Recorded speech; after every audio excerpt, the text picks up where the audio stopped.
Good morning. Welcome to Tuesday, and our focus today is going to be on good old tally charts. I must admit, I do like tally charts just because of the fives. The way you can do the tallies and you do your five, it just really supports the understanding around counting in fives. Even you're thinking about a good old 5 times table, but primarily the idea of counting in fives. So I'm quite excited about this for you. As you can see, we've got a good old video to watch. So for part one, please watch until 5 minutes in, and then come back to the video. Okay, enjoy. Now, with part two, because you don't need to warm up, you've warmed up already, please watch from 2 minutes 52 up to 5 minutes 33. Now, obviously, if you wish to continue, feel free, do so from 5 minutes 40 and finish on 7 minutes 40. Okay, good stuff. So again, I hope these two will help. It just, again, gives you that reminder of how tallies work and just how you can interpret them when you think about the table. So do enjoy, and then come back to our task.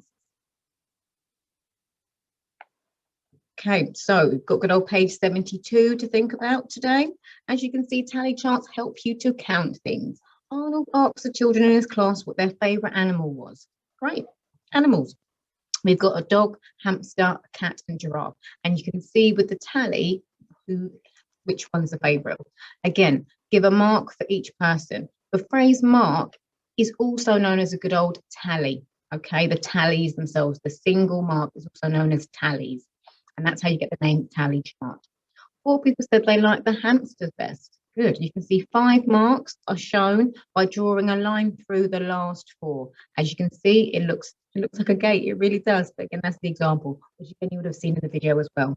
And we can see here 10 like the giraffe best because we're counting in our fives. The fact we know this is already 5 tells us 5, 10. That's another reason why I love a tally, because quite a few numbers, bigger numbers, can be used with that tally instantly. I know it's 5. Love it. Also, you can make a total column. So Grant, you've got the good old tally. You can then interpret it and show the numbers that it relates to. So as you can see, a total column makes a tally chart easier to read. Count the numbers of marks, tallies to find the total for each row. Be careful with the fives, but I know you'll be okay because you're good with your counting in fives. Dogs are the least popular animal. Oh, funny that. While giraffes are the most popular animal. There we go. So here's your task, okay? Dilna asked her friends what they ate at Christmas. Ooh, yummy. Which food did the fewest people eat? Look at the tally, pop your answer in the box. The tally chart shows the favourite colours of everybody in Emily's class, okay? Now, this is where you need to do something. You need to either fill in that missing number or fill in the tally to match this number, okay? So do give that a go. Ooh. Ian draws his pattern on some coloured paper. Think... So excuse me, think you've got the white, pop in the tally, pop in the total, how many white squares, or how many white squares are in his pattern. Then think about blue and a tally to match, and then how many blue squares are in his tally. As it says, fill in this tally chart with the number of blue and white squares. Do feel free to give that a go and then come back for the answers. Okay, enjoy.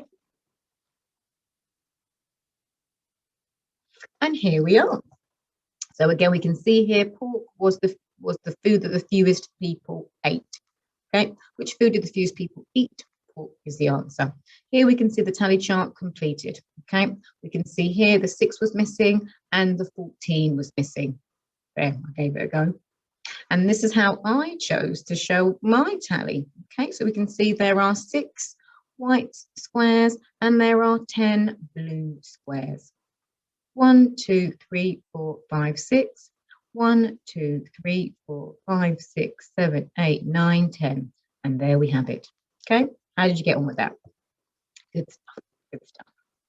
Right, just one additional task for you because you've done quite a few bits already. So again, Dexter has a tally chart of the animals he saw at the zoo. Draw out the tally in your books and jot down the number of the box that shows below that shows all the animals Dexter saw. And can you explain why the others are incorrect? Here's a good old tally. Here are the boxes. So which one matches the tally? Do give that a go. Now, again, where you're using your books, feel free, again, give it today's date, 2.3.21, tally charts, because that's what we're focusing on. Carefully draw your tally. So again, put the animal at the top, in regards to, for that column, animal, then write tally, draw your animal, there we go, add that tally, there we go. And then this is how you could lay out your answers. Box is correct, box is incorrect, and tell us why. And do it for the other 3 boxes, because we know out of the 4, 1's going to be correct and 3 are going to be incorrect. Okay, do give that a go.